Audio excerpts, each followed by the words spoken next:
Good evening, everyone, and welcome back to another 7 o'clock bedtime stories. As always, I have some hellos to say again today. Hello, Sophia, and hello, Holly. Hello, April, and hello, Ethan too. Hello, Jacob, and hello, Harvey. Hello, Joshua, and hello, Joey too. Hello, Jamie, and hello, Seren. Hello, Jude, and hello, everyone. Thank you for joining me again for another great story. This is the one that you voted for yesterday. It's called Norman, the slug with the silly shell. Why do you think his shell might be so silly? If you look closely on the front cover, you will see what his shell is made out of. What do you think it could be? And can you see the way he's tied it onto himself? I can't wait to find out what happens next in this story. All right, I like the way it starts on this front cover. So sprinkles, pink lovely sprinkles on there. Right, okay, here we go. Norman the slug thought that snails were great. Wow, said Norman. Look at them. They're amazing. Why do you think Norman thinks that snails are so amazing? Why is he so different to a snail? But unfortunately, the snails didn't think that Norman was great.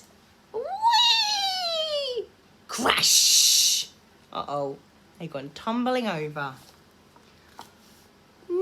Norman, you silly slug, they cried. You've spoilt our fun. This only works if you've got a shell.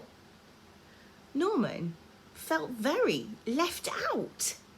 Sadly, he skulked off into the moonlight. Oh, there he is in the moonlight. If only I had a shell of my own, he sighed.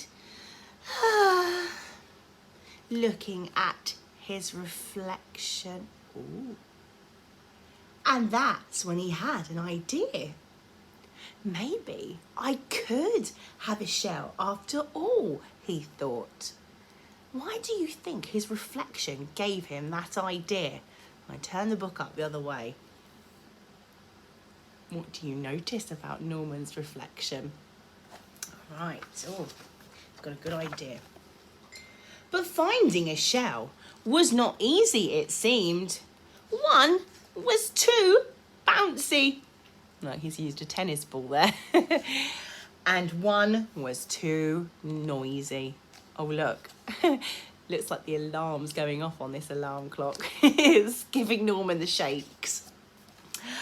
And one was already taken by this worm inside the apple. Norman needed to think. Oh, look, he's going up to the bin. Think about that front cover. What do you think he's going to do next? What can you spot here?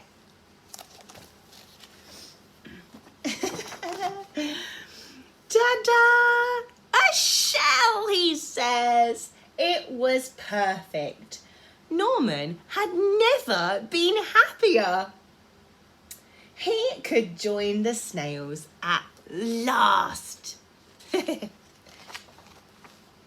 Norman loved being a snail, and the snail loved Norman's silly shell.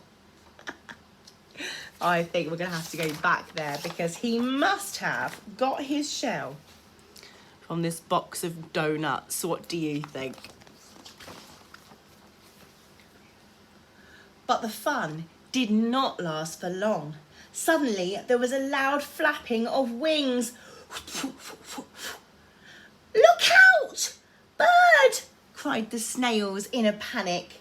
Quick, slither for your lives, or we'll end up being supper.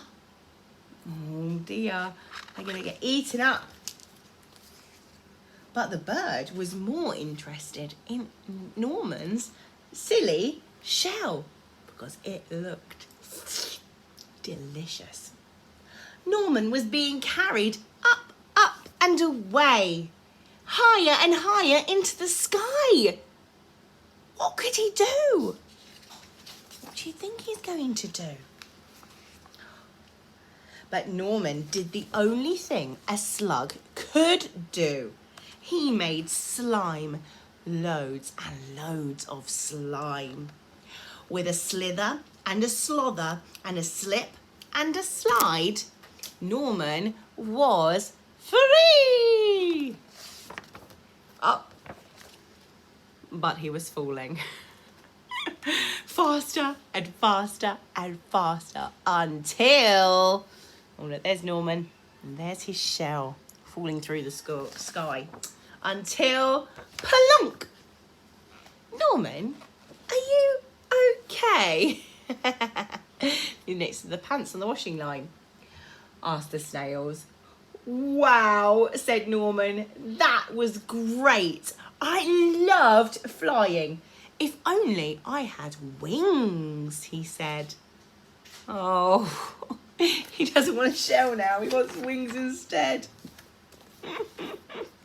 Ta-da! Using the pants as some wings. Oh, funny Norman.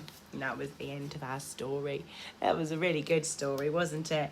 And I wonder what happened to the donut at the end of the story. Look, I don't know if you spotted this when Norman was on the washing line. This snail was using a donut for a hat. How fancy. So that's the end of our story tonight. But of course, you've got 2 more to choose from tomorrow, and they're both space themed books. So this is the first one, The Way Back Home by Oliver Jeffers. Now, that's a space themed book with some aliens in it. And this one, Winnie in Space. So get voting for the one that you would like to hear tomorrow, and I will see you then on Tuesday. Bye everybody.